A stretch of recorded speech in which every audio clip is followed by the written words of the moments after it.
मोहब्बत देते रहो। हाँ, और ये हमारे मयंक बाबा हैं, इनके चैनल से गाना हमारे हिट भई।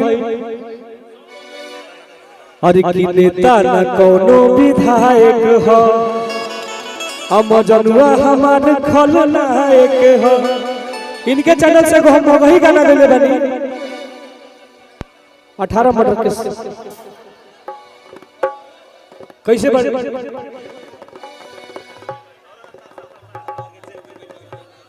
रिकॉर्डिंग हुई तो मजा आ जाए।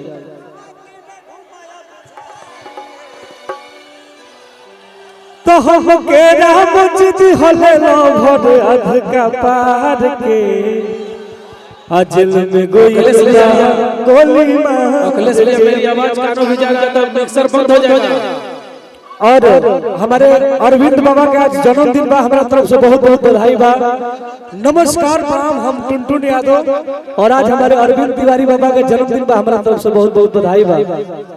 जगह बनाई अखिलेश भैया मेरी आवाज सुनो, मिक्सर बंद हो जाएगा, ड्रामा हो रहा है प्लीज। हेलो।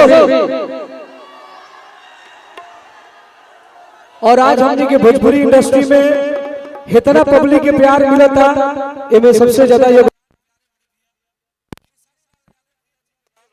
हमेशा भैया मोहब्बत मिले हमारा जैसा हर कलाकार के। तो एक बार खेसारी भैया के नाम सब आप सब जोरदार ताली बजाएंगे भाई। हमारे ब्यूटी जी और चांदनी जी दोनों लोग आइए हमारे पास, प्लीज प्लीज आप लोग आइए।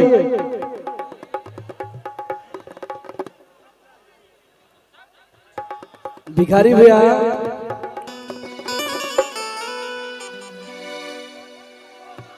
हरि की कतना बड़ाई करी गोरिया हो, अजरिया के चांद लागे मन। हरि की करे तकत रही तोहरे ओरिया हो, मन करे तकत रही तोहरे ओरिया हो, अजरिया के चांद लागे। सुनील सागर जी प्लीज आइए ना। आए सागर, ठीक नहीं सागर कोई लोग किलो दूध पावर मिले इधर आओ। देखिए सुनील सागर भैया, मोनू साहू भैया प्लीज आप भी आ जाइए। रही है सुनील सागर जी, अब थोड़ा इनका कंजोरा में तुम देख लो एकदम। हरि की लालू जी के कृपा से पहचान भइल बा, हरि की एरिया में कश्यप बाबा के नाम भइल बा।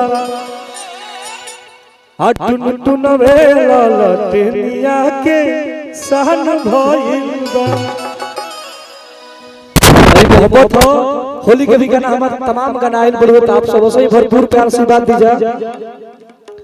एगो हम गाना गईनी हरि किरी अल्लाह पगली बनावत रही दिल रे, प्यार बनी कइले तोर तुरब नहीं दिल रे। अरे तो झूठ पड़ल बड़ी कवना के बात में, हरि की देखनी हा जानू रात सखी के बारात में, नचनिया के नंबर धरावत रहा हाथ में। और कुछ दिन पहले पटना में अवार्ड शो भइल है, तो हमारा नौजवान के रूप में हमारा बेस्ट सिंगर के अवार्ड मिलल है। और अवार्ड पर लिखल रहा नचनिया के नंबर, तो गाना के राइटर हमारे सुनील सागर जी हैं। हम चाहते हैं डार्लिंग कुछ बोलो ना एक बार, तुम बहुत कुछ बोल देती हो, बोल दो बोल दो बोल दो। आइए ना, उनको भेजिए ना सर। ब्यूटी और चांदनी जी प्लीज आइए। हेलो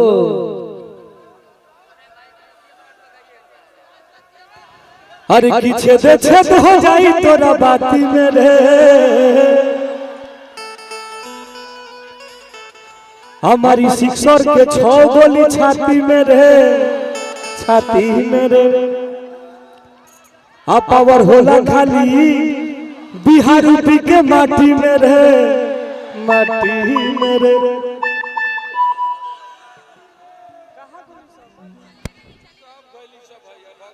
बड़ी चलाइए